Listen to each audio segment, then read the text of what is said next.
Da vam kažem, podcast Dejana Kreculja. Poštovani prijatelji, dobrodošli u još jednu epizodu podcasta Da vam kažem. Kada u prvom činu Nušićevog sumnjivog lica sreski kapetan Jerotije Pantić, njuškajući sumnjivo pismo, uzvikne "Ovo miriše na promincle", on nesvesno ispisuje jednu od najtačnijih kulturoloških dijagnoza našeg kraja. Pismo dolazi od Đoke, apotekarskog pomoćnika iz Pančeva.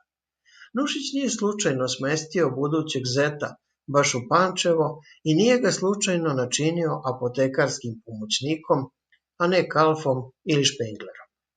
Taj miris mentola nije bio samo miris bombone. Bio je to miris čitavog jednog uređenog sveta koji se prostirao s ove strane Dunava. Kovin tog vremena nije bio turska kasaba podignuta na stihiji i improvizaciji. Bio je to grad sa sistemom utemeljen na srednjoevropskim, društveno-ekonomskim i kulturnim nazorima. U srcu tog sistema, kao jedan od njegovih najvažnijih stubova, stajala je čuvena Nikolića apoteka. Ona nije bila samo mesto gde se tražio lek, već hram evropske higijene, preciznosti i građanskog vaspitanja. Međutim, ta nit uređenosti nije se završavala na apotekarskom pragu. Ona je prožimala i Kovinsko polje i njegovu privredu. Često se greši kada se građanski bonton odvaja od paorske svakodnevice.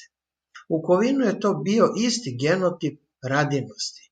Tačnost i red nisu vladali samo za apotekarskim pultom, već i u brazdi i na gumnu.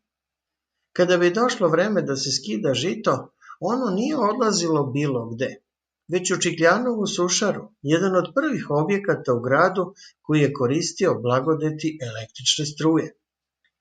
Naši gornji i donji mlinovi nisu bili samo mesta mlevenja brašna, već satni mehanizam jedne ozbiljne, moderne privrede koja nije kaskala za Evropom, već je bila njen integralni deo.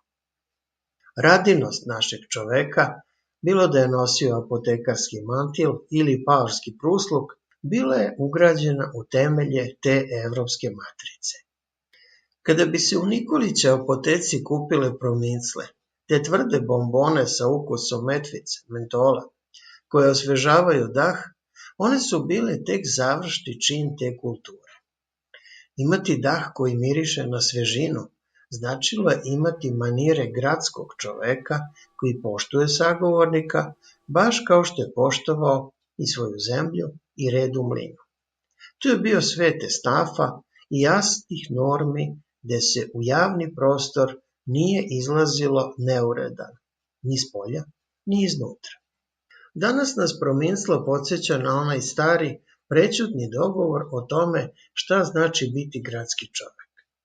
Bez obzira na to koliko se vremena menjaju ili koliko se novi stanovnici naseljavaju, taj standard uređenosti i radinosti, koji podjednako simbolizuju miris mentola i zvuk moderne sušare, ostaju mere po kojoj se prepoznaje prava varoš. Da vam kažem, grad ne čine samo fasade, već taj tihi mentolasti trag vaspitanja i zaboravljena jeka mlinova koji nas podsjećaju da smo oduvek bili deo jednog prosvećenog kulturnog krvotoka.